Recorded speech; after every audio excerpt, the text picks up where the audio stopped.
సినిమాతో first time Dhanraj గారి ఇంటి పేరు మనకు కనిపిస్తుంది. మీరు ట్రైలర్‌లో చెప్పినట్టు ఈ సినిమాతో ఇంటి పేరుతో పాటు మంచి పేరు కూడా తెచ్చుకుంటున్నారా? తెచ్చుకోవాలనే కదండీ ఇంత మంచి సినిమా తీసింది. ఆహ్, మేము తప్పైతే కథలో చేయలేదు, తీతలో చేయలేదు, రేపు రిలీజ్‌లో కూడా చేయట్లేదు. మా వల్ల అయినటువంటి ప్రమోషన్ ఎంత చేయాలో అంత చేస్తా. ఈ 4 నేను చేయగలను పని. సెన్సార్ సర్టిఫికేట్ వరకు నా చేతిలో ఉంటుంది. ఆ తర్వాత నా చేతిలో సినిమా ఉండదు కాబట్టి. అది అందరూ బాగున్న సినిమాని ఖచ్చితంగా చూశారు. బాగున్న సినిమాని ఎప్పుడు ఎవరు చంపేయలేదు. అది ఆడియన్‌ను చంపేయలేదు, మీడియాను చంపేయలేదు ఎప్పుడు. కాబట్టి ఖచ్చితంగా ఆ మంచి పేరు సినిమాకొస్తే ఇంక నాకొచ్చినట్టే. వస్తదని నేను గర్వంగా ఇప్పుడే చెప్తున్నాను. మీరందరూ బావుందనే చెప్తారు రేపు సినిమాని. యాహ్! ఇండస్ట్రీ నుంచి ఎవరైనా చూసారా ఈ సినిమా? 'దిల్ రాజు' గారు చూసారండి. ఏమన్నారు? ఇక్కడే ప్రసాద్ ల్యాబ్‌లో మార్నింగ్ 8:30కి మన ప్రెస్‌లోనే శివ అన్న ఒక అన్నున్నారు, మీకు తెలుసు కదా! శివ మల్లెల్. ఆయనకి ముందు సినిమా జడ్జిమెంట్ కోసం చూపిచ్చా. ఆయన సినిమా చూడంగానే ముందు 'దిల్ రాజు' గారు ఫోన్ చేసేసారు.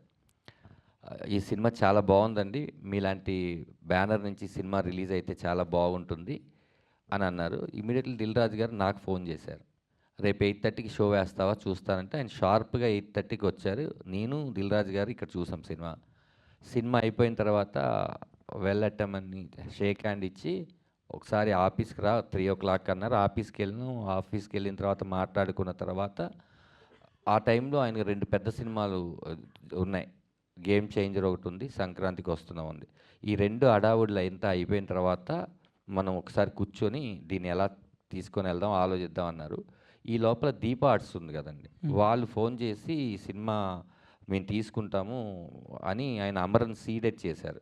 ఆయన చాలా కాన్ఫిడెంట్‌గా మేము తీసుకుంటామని ఇన్ని మెంబర్ ఆఫ్ థియేటర్స్, ప్రొడ్యూసరు ఆళ్ళిద్దరూ మాట్లాడుకున్నాక అలా వెళ్ళాను తప్ప వేరేలాగా మళ్ళీ మీరు 'దిల్ రాజు' గారు ఎందుకు చేయలేదు, ఏంటి అని అలా ఏం కాకుండా మీకు జరిగింది నిజం చెప్తున్నాను. ఓకే. ఇండస్ట్రీలో చాలామంది చూసారండి. రేపు ఫ్రీ రిలీజ్ ఈవెంట్‌లో చూసిన వాళ్ళు వచ్చి మాట్లాడతారు. ముందే చెప్పడం ఎందుకని. యాహ్! పృథ్వీ గారు, సార్ ఇందాక చెప్పండి. మీరు మాట్లాడుతూ ఈ సినిమా ఎందుకంటే నా పిల్లలు పుట్టిన తర్వాత వాళ్ళు కూడా చూసి గొప్పగా ఉందనేలాగా చేయాలని అనుకున్నారు. ఈ అవునండి. సినిమా మీ ఫాదర్ చూసారా? చూస్తే ఏమన్నారు? డాడీ చూసారండి సినిమా. మమ్మీ కూడా చూసింది. దే ఫీల్ సో హ్యాపీ అండి. They hug me. సో కొన్నిసార్లు మాటల్లో చెప్పలేనిది హగ్‌లో తెలుస్తుంది కదా! I feel it. He was so happy with the product అండి. ఓకే. సముద్రకని గారు, ఇందులో మీది పాజిటివ్ క్యారెక్టర్‌గా కనిపిస్తోంది. ఎంటైర్ సినిమా మొత్తం పాజిటివ్ క్యారెక్టర్‌గానే ఉంటదా? లేక ఎక్కడైనా వాడికి నెగెటివ్? మాత్రం నెగటివ్. కొడుకుకి ఎప్పుడున్నా తండ్రి నెగటివ్గానే ఉంటాడు. పాజిటివ్ క్యారెక్టర్, మంచి క్యారెక్టర్ ఉంది.